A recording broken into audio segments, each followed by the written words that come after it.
संभाग के सबसे बड़े जेएलएन अस्पताल के शिशु रोग विभाग में भर्ती बच्चों को इंजेक्शन लगाने के बाद हुए रिएक्शन से 25 बच्चों की तबियत बिगड़ गई, जिसके चलते बुधवार तड़के 8 वर्षीय बालक अनुराग जैन ने दम तोड़ दिया। हालांकि अस्पताल प्रशासन अनुराग की मौत की वजह सेरेब्रल पल्सी और मेंटल डिसऑर्डर बता रहा है। शिशु रोग विभाग में भर्ती बच्चों को गलत इंजेक्शन लगाए जाने से बच्चे की मौत का प्रकरण मीडिया में आने के बाद राज्य सरकार भी हरकत में आ गई। गुरुवार को principal secretary health Subodh Agarwal Jaipur से अजमेर आए।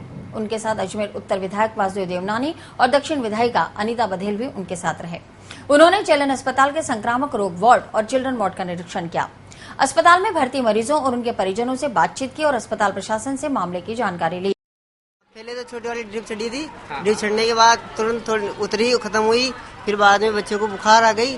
बुखार आने के बाद जब हमने सिस्टर को जाके बोला दीदी ने कहा, दीदी आके फटाफट 2 इंजेक्शन लगवाए। इंजेक्शन लगवाने के बाद बच्चा 10-15 मिनट में ठीक हो गया। क्या किस तरह के सिम्टम? इसे बुखार आके और ऐसे दूसरे लग गया। इसे बुखार आया था और कपकपी छूटी थी। फिर डॉक्टर के पास गई मैं और उन्होंने इंजेक्शन लिखा और इंजेक्शन लगाने के बाद आधे घंटे में बुखार उतर गया और ठीक हो गया। अभी बच्चा कैसा है? ठीक है, बिल्कुल।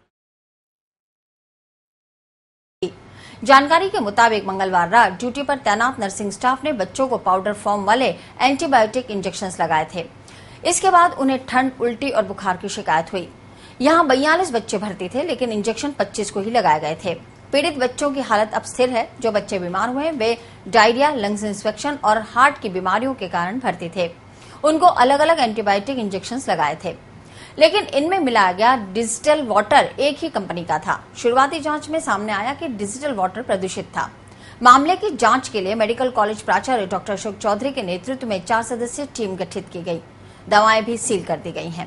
इंजेक्शन में जो पानी मिलाया जाता है उससे संक्रमण हो सकता है। असली वजह जांच कमेटी की रिपोर्ट के बाद साफ होगी।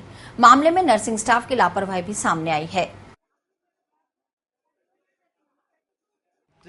का कारण दूसरा था और जिस मौत की वजह से ये इस तरह का माहौल बना, वो एक बिल्कुल अलग स्थिति लग रही है। हालांकि पोस्टमार्टम रिपोर्ट और उसके बाद में और क्लियर हो जाएगी।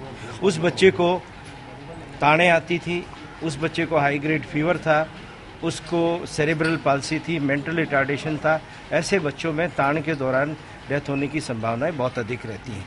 ये तो एक अलग कारण है। दूसरा ये कारण है, इसमें सॉल्यूशन जो इंजेक्शन डिज़ोल्व करते हैं उसमें कहीं, क्योंकि कॉमन फैक्टर एक वही निकला है, तो मुझे लगता है कि एक सॉल्यूशन के कोई कमियां हैं या उसके अंदर, उसके लिए हमने उसकी रिपोर्ट के लिए उसको लैब भी भेजा हुआ है और जैसे रिपोर्ट आएगी हम उस हिसाब से आगे और बता सकेंगे। और जांच समिति का गठन कर दिया है जो कि कल या परसों अपनी रिपोर्ट भी दे देगी। मुख्य बातें डॉक्टर साहब ने आपको बता दी हैं। वही बिंदु हैं, 2-3 संभावनाएं हो सकती हैं कि एक तो जो डिस्टिल्ड वाटर निकालने की प्रक्रिया में हो सकता है कुछ कमी रह गई हो। दूसरा ये हो सकता है कि जो सप्लाई की कमी हो। दोनों तीनों चीज़ें जो है रिपोर्ट्स के बाद आएंगी। प्रिंसिपल साहब ने एक कमेटी बनाई है एग्जामिनेशन के लिए कि किस व्यक्ति की कमी रही, वो देख लेंगे। जो लैब में सैंपल भेजा है उसकी रिपोर्ट आएंगी और ड्रग इंस्पेक्टर को, ड्रग कंट्रोलर को ऑलरेडी बोला है कि, और सप्लाई चेन भी हम लोग एग्जामिन करेंगे। और जो बात आपने कही उस बात में दम भी है कि चूँकि और जगह भी वही चीज़ इस्तेमाल होती है और और जगह ऐसी कोई बात नहीं आई, तो हो सकता है कोई लोकलाइज ह्यूमन एरर रही हो, इसलिए इस बिंदु को देखना है। वहीं बच्चे के इंजेक्शन के रिएक्शन से हुई मौत की जांच और दोषियों को सजा दिलाने की मांग करते हुए युवा कांग्रेस नेता सुनील कुमार लारा ने अस्पताल अधीक्षक डॉक्टर पीसी वर्मा को ज्ञापन सौंपा। लारा ने बताया कि यदि दोषी नर्सिंग को दंडित कर निलंबित नहीं किया और मृतक बच्चे के परिजनों को मुआवजा नहीं दिया गया तो यूथ कांग्रेस उग्र आंदोलन करेगी।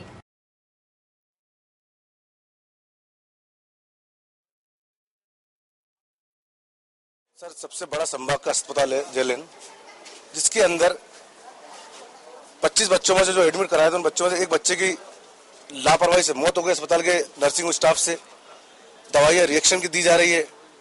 मतलब ये समझ लीजिए कि अस्पताल नहीं होकर के ये ऐसा बन गया है कि जहाँ पे कोई लापरवाही, सारी पूरी लापरवाही उजागर होती है, किसी तरह की सुविधा नहीं है। आज उस परिवार के जो बच्चों पे गुजरी है, परिवार वालों पे उस बच्चे की मौत से, उसका क्या होगा? हम इसीलिए आए, अधीक्षक साहब से मिले, ज्ञापन दिए है और ज्ञापन हमने यही कहा कि या तो जो दोषी लोग हैं उनको आप उनको सजा दें और जो परिवार को जो हानि हुई है उस बच्चे से उसका पूरा मुआवजा दे।